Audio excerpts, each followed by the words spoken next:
I've noticed a thing on social media with people who I follow or interested in that a lot of them have autism, Mm. and I so God, I swear I'm not trying to sound like a boomer here. I'm not. I've tried. I don't understand the term autism. Like I never have. It's No, so. because I get it. I Oh my understand God! Thank you. completely. I Like, uh, yeah, yeah. So okay. Go. You please. Yeah, I have so much to say on this because I have a hard time saying it because like you're saying, I'm not saying it doesn't exist. I'm just like at all that it's I know so it does. It's just it's hard to explain. so hard to grasp and like be like, that's definitely autism. Or like it doesn't have one face or one way that it presents itself that it's like that's clearly that.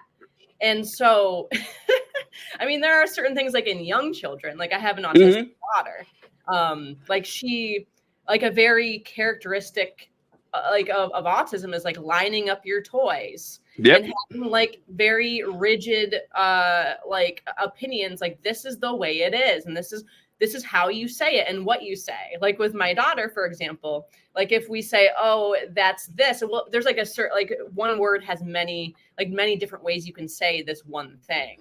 Mm-hmm. Like, I can't even like, give you an example off the top of my head. Like, oh, that was really great, and she'd be like, oh, that was good, not great. Like you have to say this one. Oh. That's how it goes. And I'm like, no, like there are many different words that mean good, fantastic, great, etc. But she gets sort of in this inflexible state of mind where it's like, Yeah. and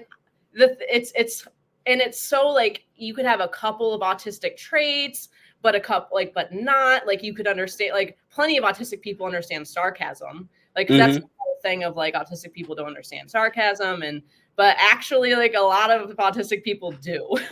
Yeah. And so it's like you could have a couple autistic traits and then a couple of like of neurotypical whatever you want to call it. And it's they say it's a spectrum but it's really just like I don't even know how to explain it, you know? Yeah. Because It's like an ocean. It's like you're somewhere on this like it's wide and deep. It turns out as it is, and oh, it's a Bible song, deep and wide, but or a church song. But what got me with it was the same thing because so I remember that when autism first was starting to become more known in public zeitgeist, whatever. I want to say the '90s. I want to say that's when it started happening. I remember there was a quarterback, Doug Flutie, and he had an autistic son. And I remember he would talk about him a lot. And that was like the first time it came to mind. I think I was a teenager back then. And so, from what I understood, is kind of like what you said. I knew the basic traits there that someone who was autistic had a difficult time reading social cues.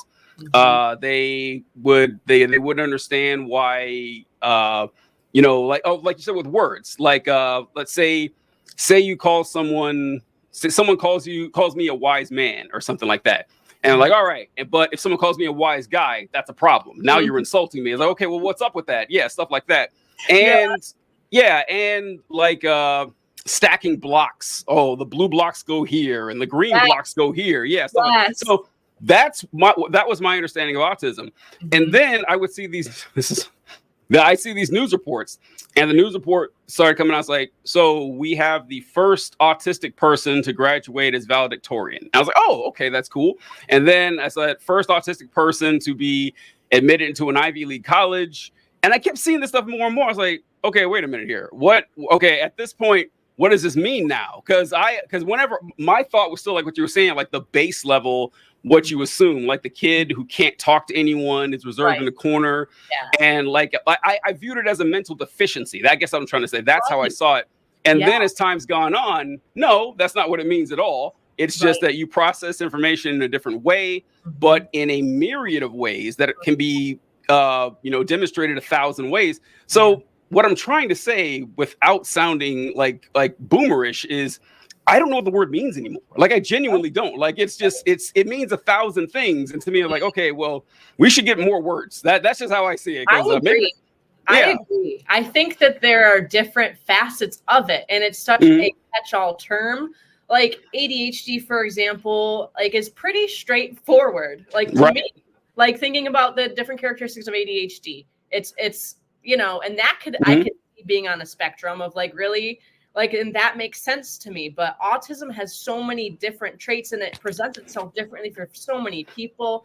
And like, I think it's really like, I don't know, because anybody could sort of seem autistic. Yes. Oh God, I'm so glad that we're simpatico. I feel it's risky saying this because I can see how people would take it the wrong way, Right. that I'm like an autism denier. It's like, no, I'm having a hard time justifying the usefulness of the word if it means a million different things. And so Yeah. and you know what? To be fair, I'm not an expert on this. There probably are like dozens of different words for this, but the Right. catch-all term, I don't know. It's just like the efficacy kind of. But anyway.